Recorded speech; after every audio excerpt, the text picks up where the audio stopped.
Showtime! Welcome to the show. I'm Brent Holland. Welcome to Night Fright. I'm excited tonight, folks, because we have a very special guest coming on.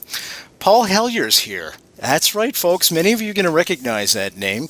Of course, he was a defense minister. He was in Louis Saint Laurent's cabinet. He worked with Mike Pearson under Prime Minister Pearson in the 60s, Mr. Trudeau as well. And he's with us tonight. We're going to be discussing all kinds of things, including, are you ready for this?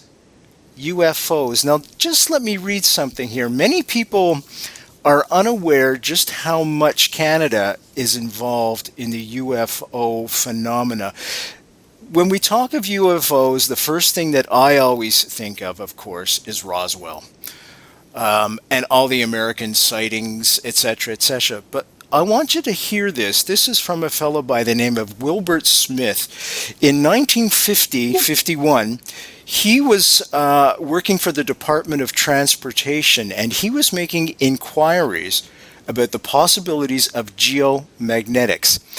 I'm going to read this. I made discreet inquiries through the Canadian Embassy staff in Washington, D.C., who were able to obtain for me the following information. A. The matter is the most highly classified subject in the United States government, rating even higher than the H-bomb. Flying saucers exist. C. Their modus operandi is unknown, but concentrated effort is being made by a small group headed by none other than Dr. Vannevar Bush, and that's Majestic 12, folks, he's referring to there. D. The entire matter is considered by the United States authorities to be of tremendous significance. Tonight, Paul Hellyer's our guest. We're going to be talking about UFOs, disclosure, perhaps a Ponzi scheme right around the world that we've just seen, the global meltdown. All kinds of great things coming up right now on Night Fright. Strap in and hang on. Here we go.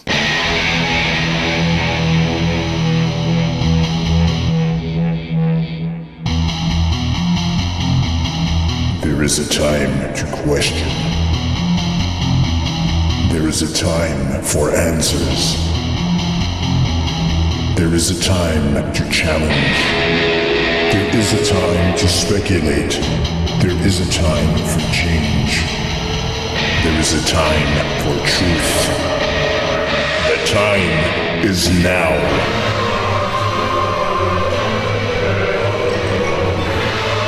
Welcome to Night Fright, your voice in the dark for paranormal and conspiracy radio.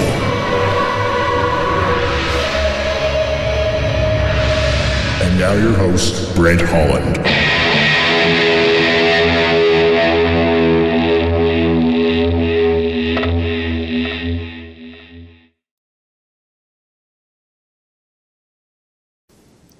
Welcome, welcome, welcome. I'm Brent Holland. Welcome to Night Fright. Very special guest tonight. I'm very excited.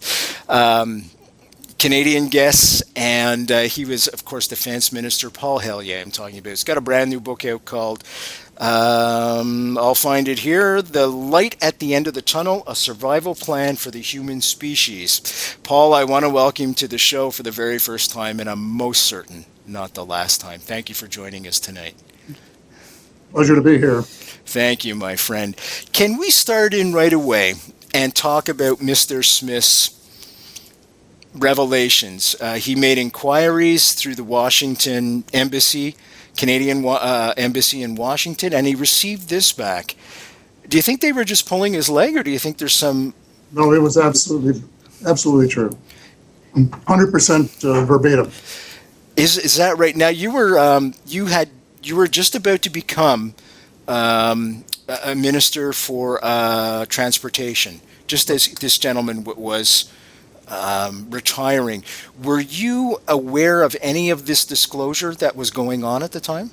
Not at that time, no. No way. I read the memorandum in full, his full memorandum to his boss asking permission to do some experiments in Canada at Shirley Bay, where my friend, Dr. Roman Salant, made the facilities available to him. And so I know that what he said and what is recorded is authentic. Authentic. Now, I'm going to jump forward a little bit because I want to try and connect some dots here. As I said at the outset of the show, Canada, when you think of UFOs, you don't think of Canada, you always think of Roswell, the United States, etc., etc. Many people are unaware that Canada has its own Roswell, and that's Shag Harbor, October 2nd, 1967. Were you in government at the time? I believe you were. What date in 67? Wasn't it October 2nd? Have I got that right? So. I would have been. I would have been there then. Yes. Were you aware? Go ahead, please. That isn't the only one in Canada. There was a crash in northern Manitoba, and Grant Cameron has reported this. It's on his website, and his father told him exactly what happened. They could see it in radar coming in. It crashed in northern Manitoba, and then they went. The Department of Transport officials went to investigate, and by the time they got there, the Americans were already there and had guards around it and wouldn't let the Canadians close enough to look at it. And I think he said in his website or at some time, these damned Americans. So they phoned Ottawa and asked what they should do because somebody was pointing the barrel of a gun at a Canadian and was trying to get close enough to look at it. And finally, they got the word back from Ottawa just to let the Americans have it. Son of a gun, right there on Canadian soil. Is that much the same thing? Do you know much about the Shag Harbor incident? Is that much the same thing that took place there? No, because Shag Harbor was underwater, and this was land-based, so it's more like a Roswell type incident. Scenario. Now, was there any disclosure from the Canadian forces at that time up through the ranks and perhaps into your office? What do you mean? It depends what you mean by disclosure. They did sightings, reports of sightings. I see. The only thing that I saw were reports of sightings. And I was too busy at the time unifying the Army, Navy, and Air Force to be worried about what was going on in outer space. So I didn't pay much attention to them, but I do recall, and I still have some of them in my files, that about 80% were considered to be natural phenomena of one kind or another. You know, Venus or an unusual kind of development in the sky of some sort. But about 15 or 20% were never explained, and they're still, I guess, considered to have been unidentified flying objects in the real sense of the word. Now, sir, you go back to a cabinet position under Louis Saint Laurent as well, and that was during the 50s, late 40s, 50s, up till 57, of course, when Mr. Diefenbaker won the election. I was going to ask you several things. I was going to ask you about the Arrow, because a lot of folks are unaware about the Arrow. And also I want to ask you if there was any kind of communication about the Roswell incident at the time between the Canadian government and the American government in 1947. I wouldn't know if there was, because it would have been done at a level that I wasn't cleared to see, I guess. These things are very, very closely held, both in the United States and Canada.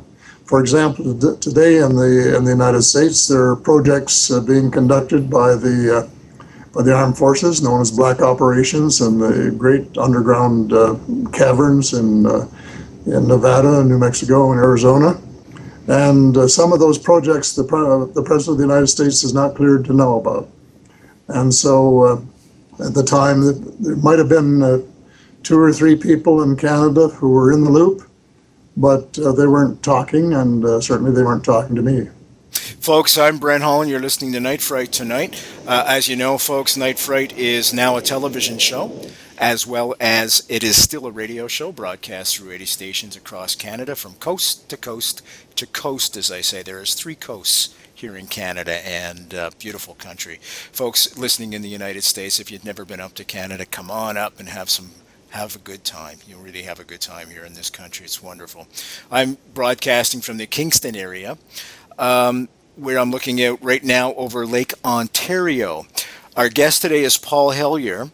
He's written a book, a brand new book out called, I'll find it here, Light at the End of the Tunnel, A Survival Plan for the Human Species. And the reason why I mention Lake Ontario, because you had mentioned a sighting that was referred to you by one of your, Leo Pierce, one of your friends, Leo Pierce, who I believe was a co-residence in one of your condos that you owned in, I think it was 1981, if I'm not mistaken, sir.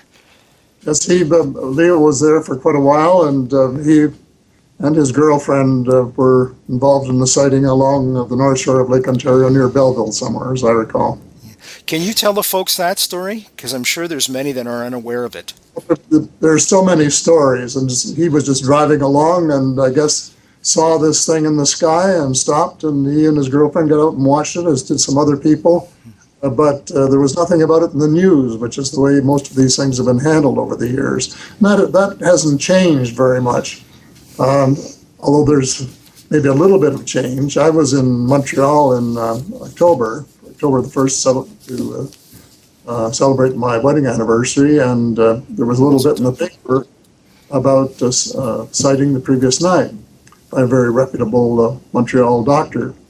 And then the story on page 2 was UFO sighting ?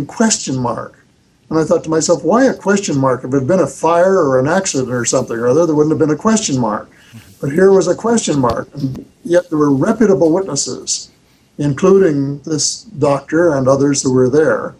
And I have a friend in Montreal who checked it out with the air controllers at the Trudeau airport International. there. Mm-hmm. Trudeau International, they call it now. And it was verified that they had it on radar. So all of this is real stuff, but still the press treat it as if it's some sort of make-believe.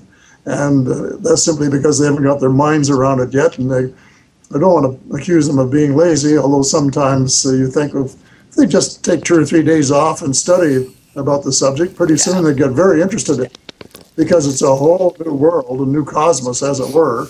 And it's what I call the broader reality. It's one of the most important issues in the world today.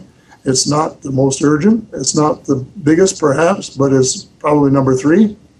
And the people should know about it, instead of just thinking that this is science fiction that somebody's dreamed up and writing books about. There has been so many sightings. They're in the millions at this point, from recorded time right through to now, and I'm sure in the future we'll hold more sightings as well. Why do you think we are so adverse to acknowledging the existence of extraterrestrial beings? And I always like to say, Mr. Hellyer, that God forbid we should be the most intelligent beings in this universe. Well, that's not true. We're not. Thank goodness. They're miles ahead of us. Their technology was way ahead of us. Just makes us look like, we were 50 or 100 years ago. And so they were, I used to say light years, but one of my friends said, well, that's hyperbole. And I will admit that. But they were just so far ahead of us that we had so much to learn from them that we would think that we would go all out. And of course, to be fair, the United States government has been doing just that for 60 years. From the time that Dr. Vannevar Bush and his group were working on this thing back in the early 1950s, right through until the present time, hundreds of the best scientists and best engineers in the United States have been working back engineering this sort of thing for their own purposes. Some of the material has been made public, and it's used. I've got a little Skype light in my pocket here that I carry around so that I can read things that are too small for my aging eyesight. And that was something we got from the extraterrestrials, as were a lot of other things that we take for granted today. But the United States government, for some reason, and when I say the United States government, I really mean a very small group in the armed forces, in industry, and in the intelligence communities. I sort of call them the Cabal in my book.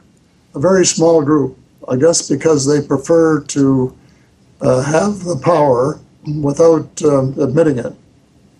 are clinging on to all of the know-how, when they have really, I think, I'm sure, accomplished miracles, what we would have called miracles in 60 years of back engineering, and that they're well far advanced beyond anything that anybody in the public knows today.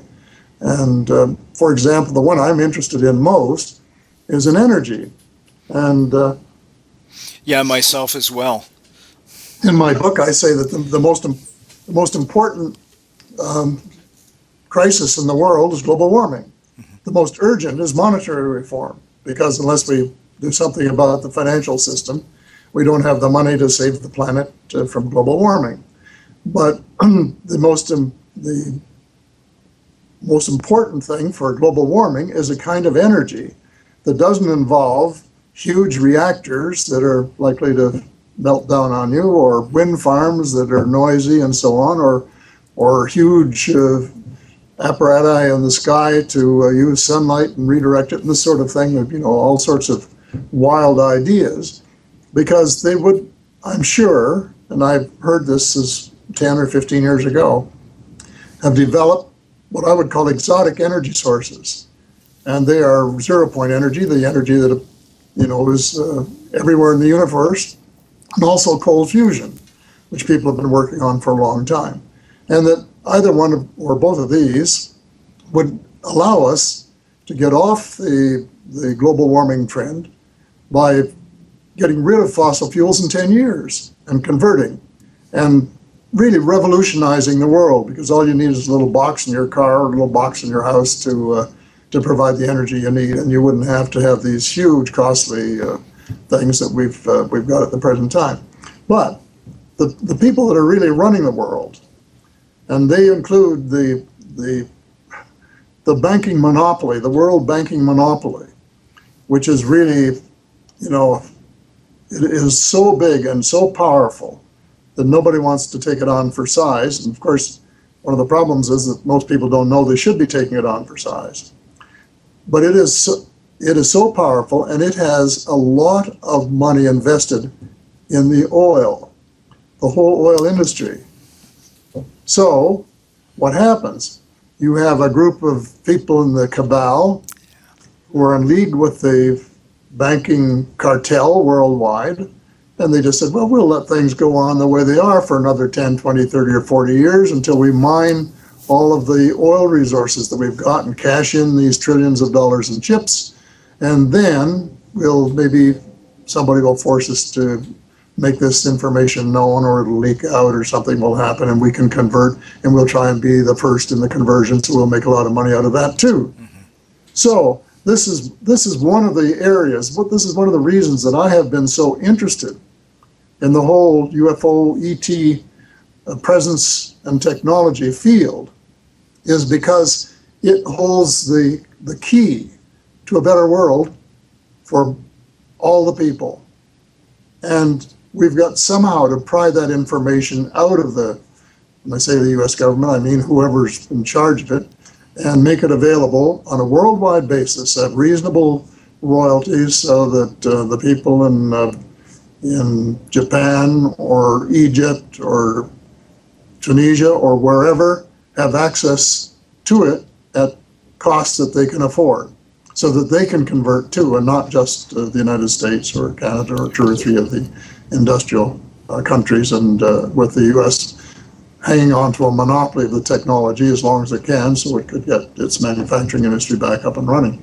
So, but the potential is enormous, and this is the kind of thing that we should be doing. So, incidentally, I'm promoting an action plan for the Canadian government to take the lead worldwide on changing the monetary system.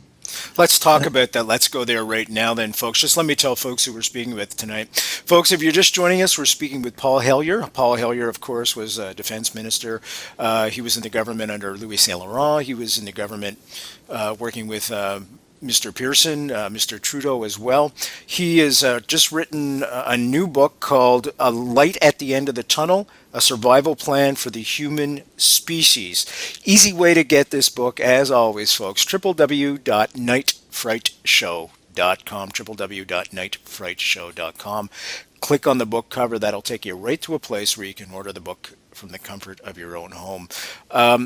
Mr. Hellyer, you say you have a plan. Now, let's talk a little bit about how we got into this financial situation. I was reading one of your articles you had sent me, and I was flabbergasted, absolutely flabbergasted, to think that a small amount of money that can be lent up to 12 times, you write in one of the paragraphs.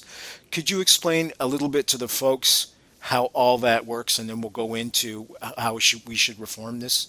Well, I'll try and make it as simple as I can, but it's been going on for about 2.5 centuries, which is the reason most people just accept it as being, this is the way things are. Well, it is the way things are, but it isn't the way things have to be. But going back about 2.5 centuries to the days of, are you still there? Yes, sir. The Rothschilds? Yeah, can you see me? Yes, sir. Can you see me? No, but I'll pretend you're there and keep on going. Okay. So the days of actually King William, who had been fighting a war on the continent, he needed some money. So somebody said, "Why don't you start a bank?" So he thought that was a good idea, and they chartered the Bank of England. And the wealthy people, and I presume the Rothschilds were amongst the principal contributors, put in £1,200,000 in gold and silver, and lent it all to the king at 8%, which was a pretty healthy interest rate for a government-guaranteed loan. And then to show their gratitude, they said, you can print, P-R-I-N-T, another £1,200,000 in bank notes and lend them to your friends at high interest rates, which is what happened. So in effect, they were allowed to lend the same money twice, once to the government and once to their friends, and collect twice interest on it. So that was the ratio of 2 to 1 at that time. Well, over the years, that ratio has become much more generous for the banks due to the greed of the banks, the avarice, and the collusion of the politicians. It has gone up to astronomical heights. In Canada today, the ratio is 20 to 1. In the early days of the 20th century in the United States, they had to have a gold reserve in federally chartered banks of 25% so they could lend the same money 4 times.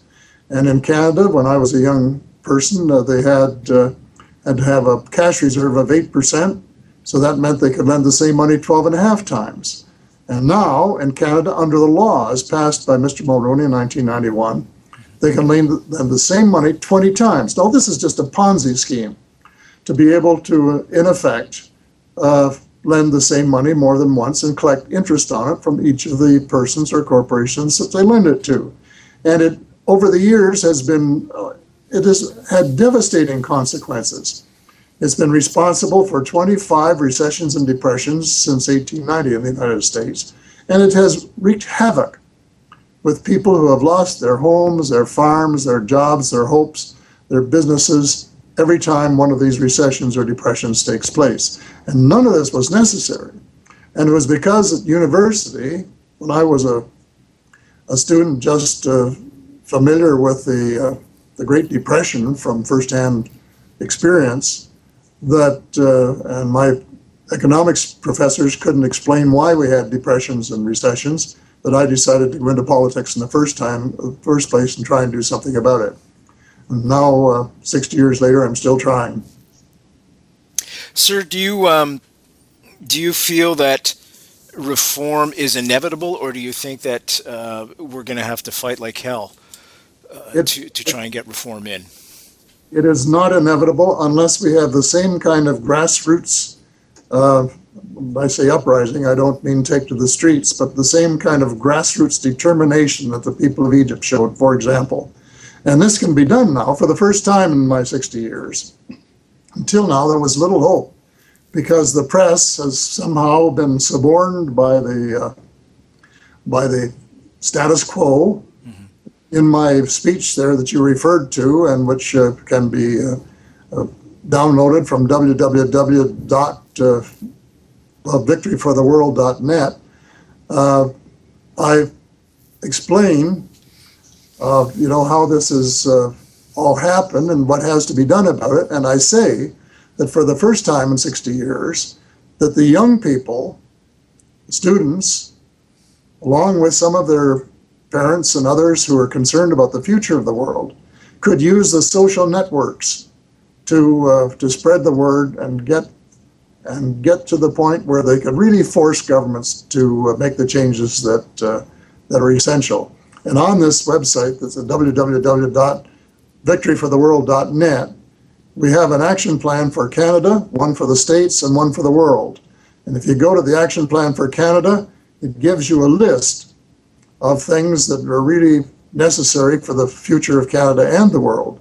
And what I would like every person who is in on this program, who sees or hears it, to go there and then to take the list and send it to the Prime Minister and to the leaders of their own party and the other parties, and to their member of parliament and any senator that they happen to know, and just say, look, either you do something along these lines or you're toast as far as my political support is concerned. It's going to take that kind of action if anything is going to happen. So I hope that answers your question. Just us talking about it, or somebody writing an op-ed piece in the paper, or making a little speech on the radio about it, is not going to do anything. But if you could get the young people who really care about the future of the world and who think that their voices don't count, to come to the conclusion that they could pull this off, they could do it. And it wouldn't take very long, just as we saw in Egypt. When things start rolling, it just happens so fast. And that is what we've really got to try and do in order to get the financial system changed. Sir, what would be the consequences if we don't take action? If we don't take action, you can kiss the world goodbye as a happy habitat for the human species. What I mean is that there is not enough money.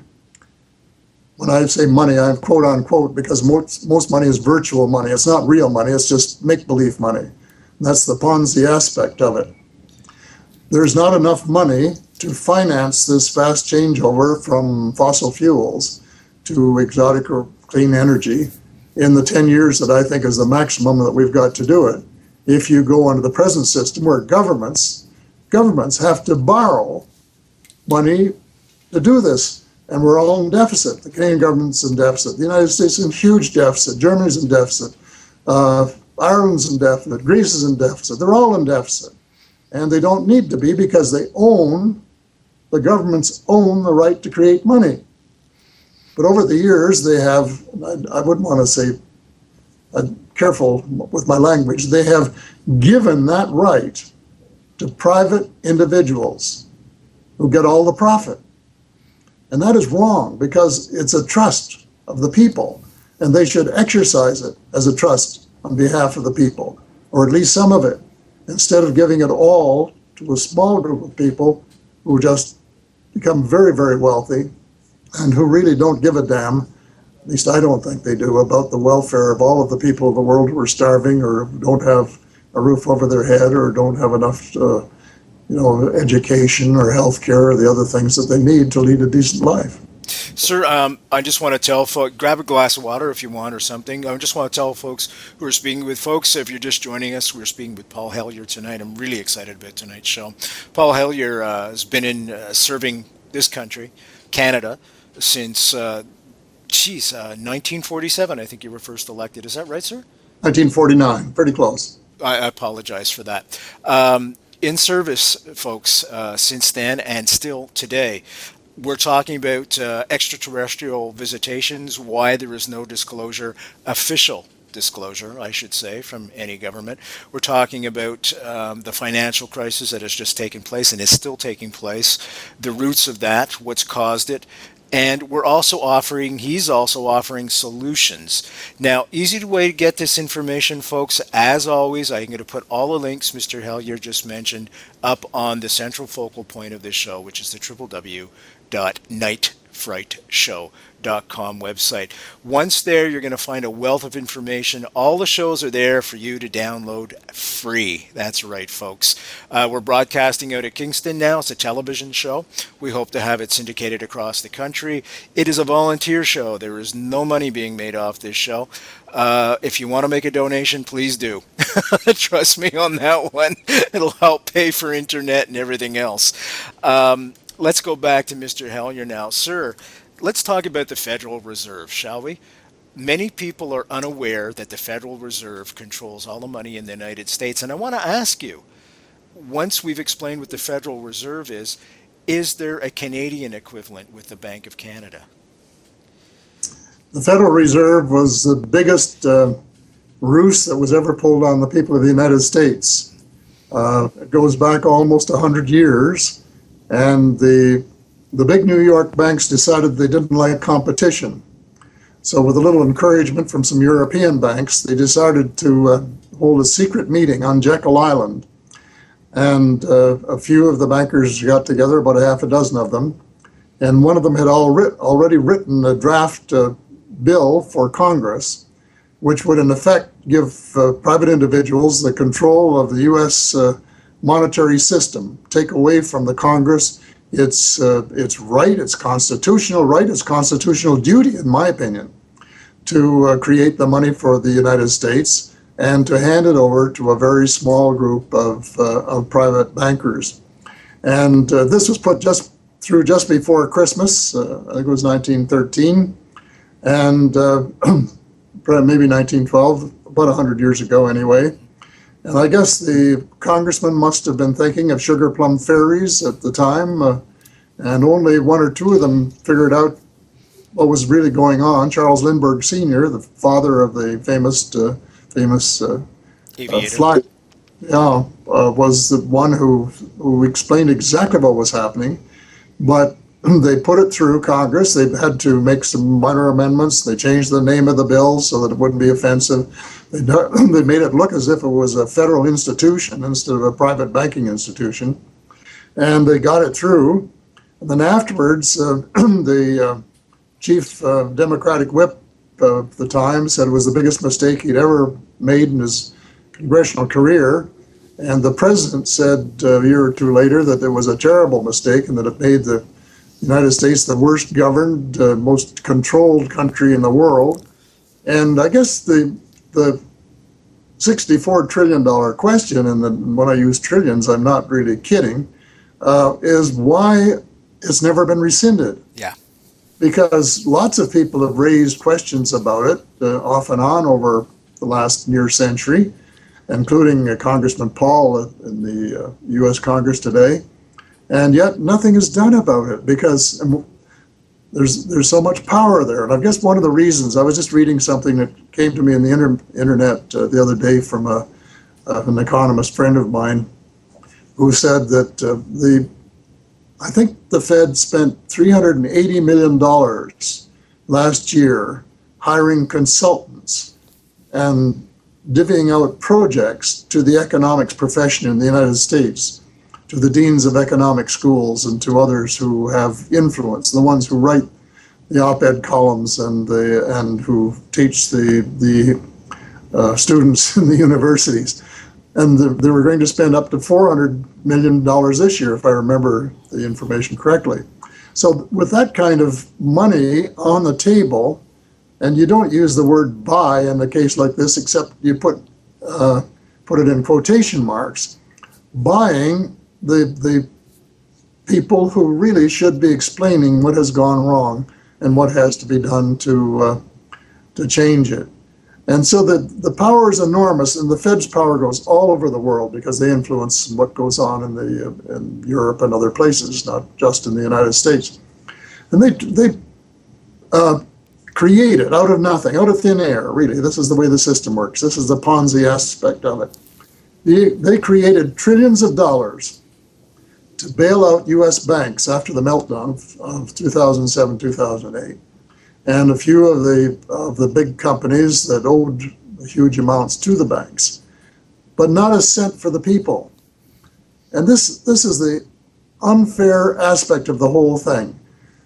everything for the banks, nothing for the people. And the same thing happened in Canada. We created $75 billion to bail out the banks, buying mortgages from them. But what did the people get? Nothing, except loss of jobs and loss of houses and so on. Even worse in the United States than it was in Canada. So the Fed has been a thorn in the back of the ordinary people for almost 100 years. And of course, if you go to that same website that I mentioned, www.victoryfortheworld.net, you find the action plan for the United States includes getting rid of the federal system, the Federal Reserve Board system, and replacing it with a government-owned institution. Now, in Canada, the Bank of Canada was formed as a privately owned institution, but Mackenzie King, when he took power in 1935, nationalized it. So we owe all of the shares for the Bank of Canada, and it served the Canadian people very well from 1939 to 1974. It created huge amounts of money for the Government of Canada, which is us, virtual cost-free, near zero cost. And the way the system worked, and this is what I call the Canadian precedent that I'm hoping that we can sell to the Government of Canada or one of the other parties during the election coming up. Paul Hellyer is our guest tonight, folks. In case you're just joining us, we're talking about reform, fiscal reform right across the world. He's just telling us about the Bank of Canada. Yeah, during that period, the Bank of Canada would buy Government of Canada bonds. Where did they get the money to do it? They printed it. That's the way the system works. And the money would go to the government to spend. And during the war, of course, it was spent for munitions and factories and paying the people in the armed forces and all of the things that had to be done. But after the war, it was used for other projects like the Trans-Canada Highway, the St. Lawrence Seaway, and the great new airports that we built at the time. And this kept the cost down because we were getting the money for zero cost. Well, then in 1974, the Bank for International Settlements took advantage of a flip-flop on the part of Milton Friedman, one of the Americans' best-known economists of the day. And he decided that it was okay for banks to be virtually unregulated. So they changed the system and increased the leverage of the banks, and then the central banks stopped, including ours, stopped creating money for the use of the people. And that stopped in 1974, and it's been downhill ever since. And what I'm saying today, and what you would find in this action plan for Canada that I'm talking about, or something equivalent, is to get them back into the business of creating debt-free money or equivalent for the use of the Canadian people, to pay off the deficit and to bail out the provinces and provide more money for stimulation and to reinstate the projects that have been cut back, and some more that probably will be cut back in the current budget. So it's really a fantastically important issue, and it's just unfortunate that none of our political parties have seized it. But with the kind of pressure that the young people of Canada could apply if they really set their minds to it, well, maybe we could get them all engaged and maybe something really good would happen. One more point. Yes, sir. That is when they made this change in 1974, it was a joint decision by the central banks of the, I was going to say civilized world, but that word that doesn't really apply. The industrialized world is closer to it. And consequently, our Bank of Canada, even though we own it, doesn't do anything to get them out of line with the Fed in the United States and the other central banks. So we're as much slaves to the system as the rest of the people of the world, even though we don't need to be. And it's time we showed a little backbone. I'm sure they would retaliate and they would do all of the nasty things, but we could thumb our nose at them if we really wanted to. Folks, our guest today is Paul Hellyer. He's got a book out called Light at the End of the Tunnel, A Survival Plan for the Human Species, www.nightfrightshow.com. just click on the book cover as always. We'll take you right to a place where you can get it online. I want to give out this URL for victoryfortheworld.net. That's where you can get a lot more information, and that link, of course, will be on the www.nightfrightshow.com website. Mr. Hellyer, you were in the government of Mr. Saint Laurent, and this was an unprecedented time for construction, for infrastructure in Canada. One of those projects that was undertaken was the Arrow. Did you have any, perhaps not hands-on, but you were in the government at the time. What was the buzz about the Arrow? Was there rumors afoot that it was this wonderful new plane, as we've been led to believe? It was really great. Yes, it was out in front. It was number one. It was the fastest, sleekest, the best airplane in the world. And of course, when they decided to scrap it, they said the range was too short, and all the usual things that people do when they're giving out disinformation. But it was the best, and I really don't know why it was cut up by acetylene torches. I had been defeated in the two Diefenbaker elections, in 57, 58. But I got back in the by-election in Trinity riding in 1958, and so I was the spokesman for the Liberal Party when the Arrow was canceled. And I remember I didn't like the position very well because Mr. Pearson wouldn't let me say it was a mistake, and he wouldn't let me say it wasn't. So I had to have a sort of ride the fence there. My colleagues thought I did a very good job of it, but it's not easy when you can't take a real strong stance. So very, very difficult indeed. Our guys cut up 5 copies of it and just melted them down. There is one copy still in existence. Nobody knows where it is, and there's been a matter of great speculation. But I think if and when the Americans ever disclose everything that there is to know about their underground facilities in Nevada and Arizona, that we'll have the answer to that question. Yeah, perhaps it's sitting in Area 51 somewhere, or just nearby. The name of the lake escapes me right now. I wouldn't be the least bit surprised. Yeah. Sir, did you know C.D. Howe as well? Oh, very well, yes. Could you just tell us a little bit about him? I'm fascinated with this, that's why. He was the minister of everything. Yeah. He's a very honest man. When people ask him why he went into politics in the first place, he said, well, there weren't very many jobs around for engineers in 1930. So that was the blunt truth, and he decided to run for Parliament and did, got elected. And then, of course, he happened to still be there when the war came along, and then he was responsible for really turning an agricultural country into an industrialized country during the war. He was a gruff man, very interesting, and sort of a story that may be apocryphal, but it's interesting about busy politicians. He was celebrating his birthday. I forget exactly which one it was, and his wife said he should come home for dinner. So he came home for dinner, and his wife met him at the door and took him into the dining room where all his children were around the table. And she said, "Children, this is your father. You've often heard me speak of him." Gee whiz. Well, sir, you're a real go-getter yourself, so and an engineer to boot. So maybe that's why you went into politics as well. No, I went in because of the monetary situation. I didn't believe the professors in 1949, actually 1947, 48, and I still don't. In my speech that you got a copy of, I say of the economics profession that they are really a washout.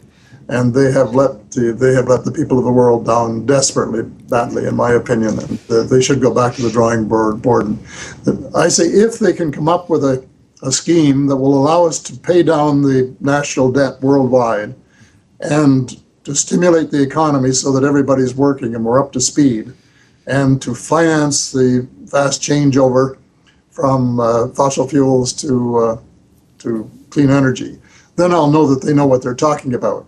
But unless they can come up with something like that, well, then I really don't think they're worth spending a lot of time listening to.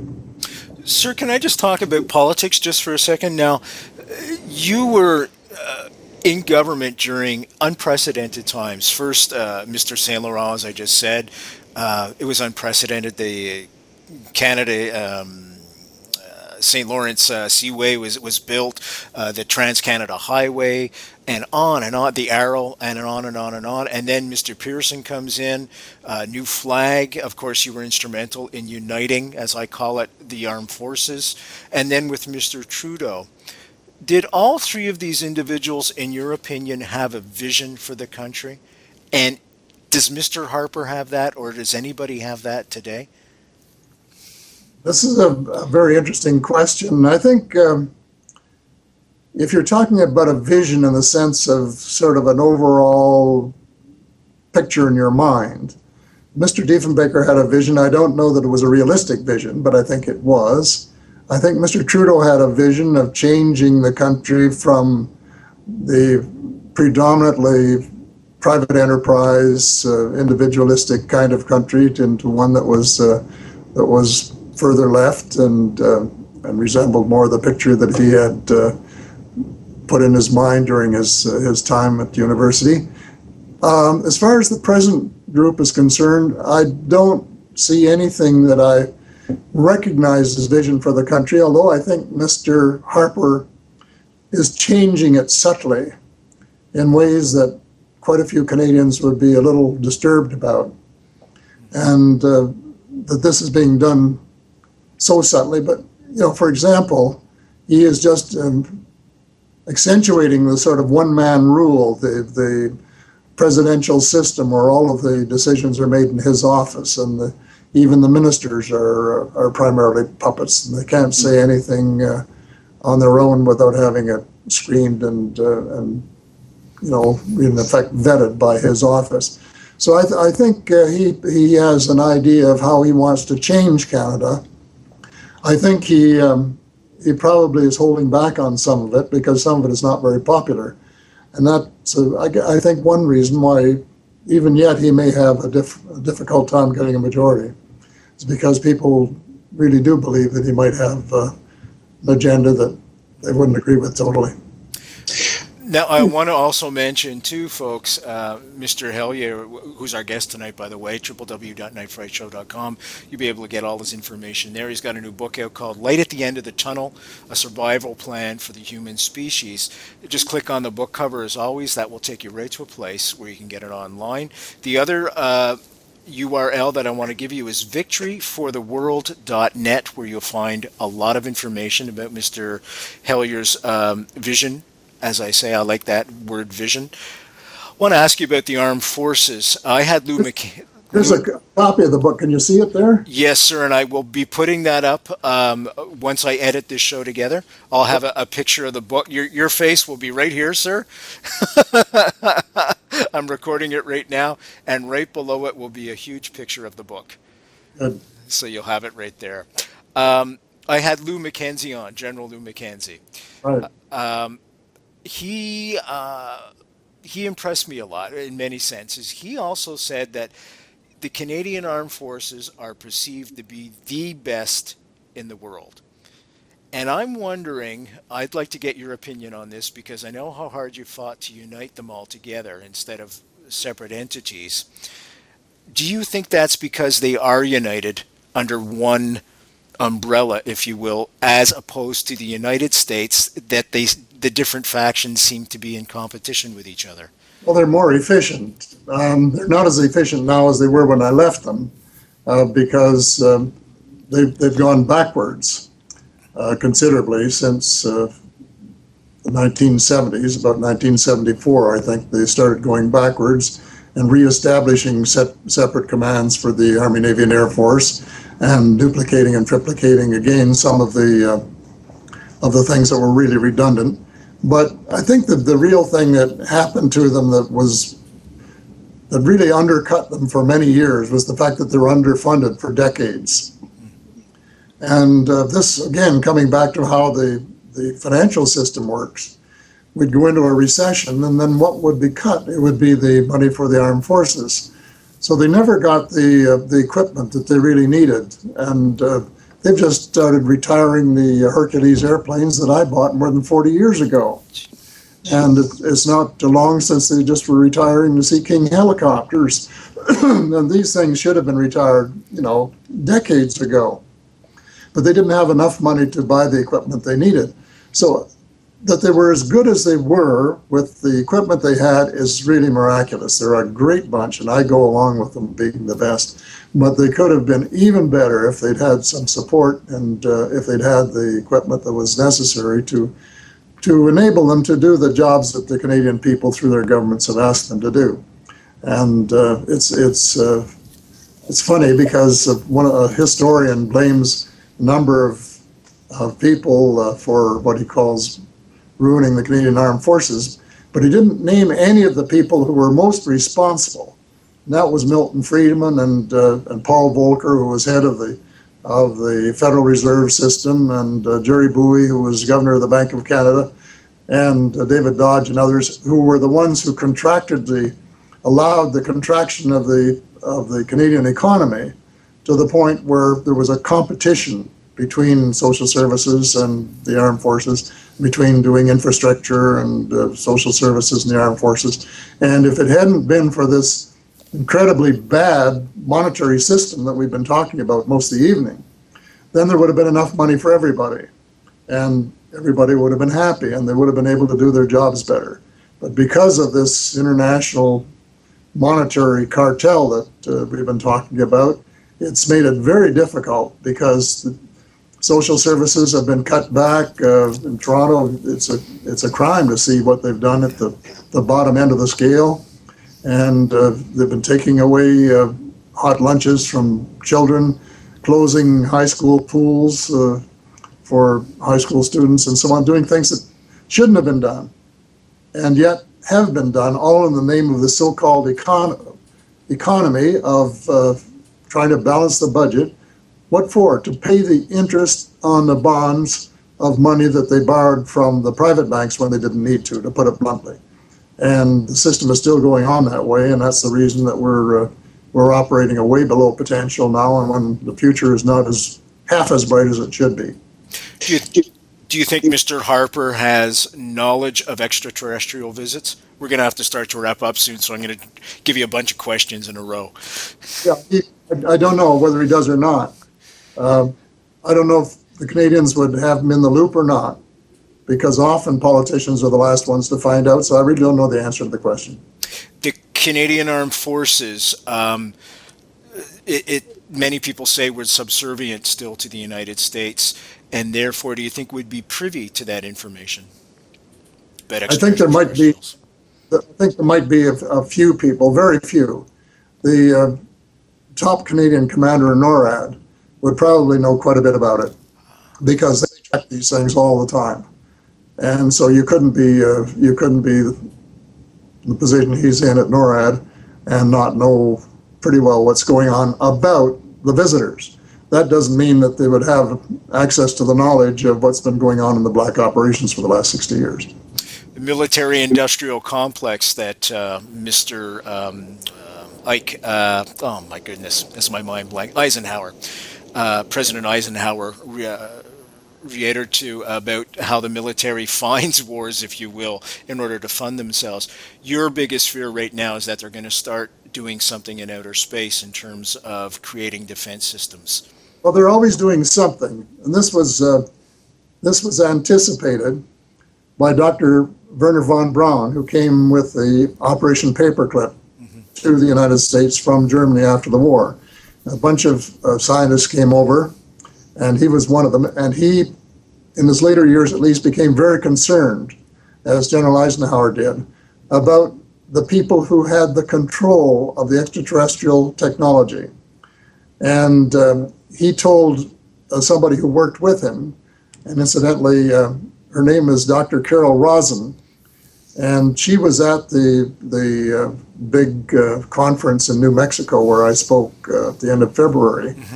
And she's responsible for the treaty to ban the weaponization of space that is included in all the action plans that referred to in victoryfortheworld.net. And he told her that it would be first the communists, and then the terrorists, and then the extraterrestrials. In other words, they have to have an enemy in order to justify spending these hundreds and hundreds of billions and ultimately trillions of dollars over the years for the military-industrial apparatus, so that there are more generals and more big plants building armaments. And that's exactly what they've been following. That's been what they've been doing. And already they're starting to weaponize space. And Carol feels very, very deeply about this. Thinks we've got to do something right away, because nobody should have control of space and be in a position to shoot down not only friendly people from Earth, but also friendly people from other planets, because by and large, as far as we know, they are friendly visitors, and we treat them as if they're enemy aliens, and I think they were designated that way 50 or 60 years ago, and I don't know that the designation has ever been changed. And so we're just lucky that they haven't taken us on for size. People say, when they finally come, they'll treat us like ants. Well, they have been exceedingly patient, and they have some sort of agreement that they're not going to take over our world and run it. They're just working through people who know them and that they can speak to and communicate with, and that the message has to be passed out by those of us who understand what's going on and who understand how concerned they are about our world and the way that we're looking after it, which is negative. And they think we've got to make some big changes, or we're going to do something stupid like having a nuclear war and ending, any hope of having the kind of world that we're all looking for. Can NATO pull in the reins of the United States if they try to go into outer space? Do they want to pull in the reins of the United States?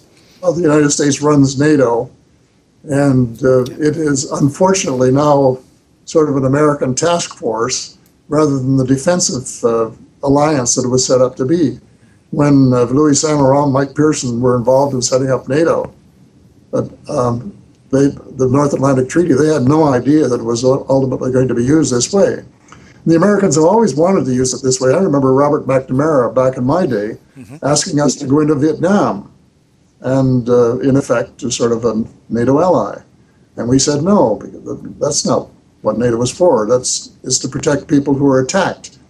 And George W. Bush really broke the rules when he said that the attack on New York had been an attack on the United States, because that was intended to be from sovereign countries, not from a handful of jihadists. And I think it was just a bad mistake on the part of NATO countries to say, yeah, we'll go along with you and be part of a group that sort of tries to run the world in a way that may not be in its best interest. Absolutely. We're going to have to wrap up now. Mr. Hellyer, thank you so much for coming on the show. Folks, just to let you know, Paul Hellyer's been our Hellyer. There's that French-Canadian thing working in. Hellyer, je m'excuse, mon ami. Mr. Hellyer's been our guest this afternoon. And tonight, whenever you're watching this show, easy way to get all the information we spoke of today and Mr. Hellyer's new book, which is Light at the End of the Tunnel, a survival plan for the human species, www.nightfrightshow.com. And also that link to victoryfortheworld.net will be there. Thank you so much for joining us, and we'll have you back for sure, my friend. Very good. Have a good day. You too. You take care now. Bye. Bye now. I'm Brent Holland from Night Fright. Thank you all for watching. See you next time.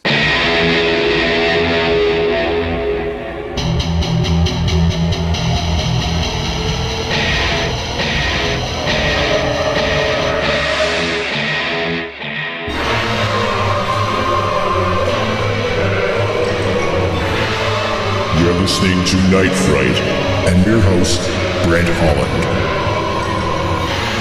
The time is now. Your voice in the dark for paranormal and conspiracy radio.